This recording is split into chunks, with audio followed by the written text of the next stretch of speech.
G'day, I'm Robin from Equip2, and in this video we're going to show you how to use the remote on a Keestrack scalping machine. This includes the K3, 4 and 5. Firstly, to turn the remote on, we need to turn the blue button and it pops out. The display will say start by pressing number 9 and 10. The buttons are numbered, so we hold down 9 and 10 together for 3 seconds, release, and function will be on.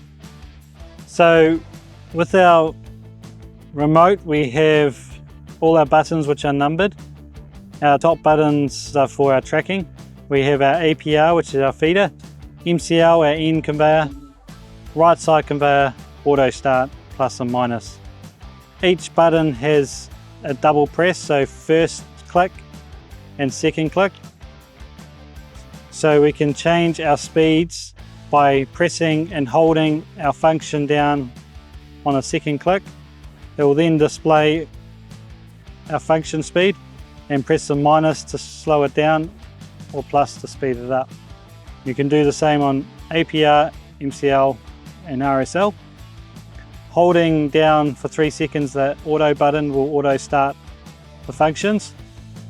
And to track our machine, we hold down the 2 top buttons for 3 seconds, release, tracking icon will come on, and then we can track our machine. After 30 seconds, our tracking icon will disappear. To activate again, we need to do the same sequence. And to turn our remote off, we just press the blue button and the remote will turn off. And that is how you operate the remote on a K3, 4 and 5.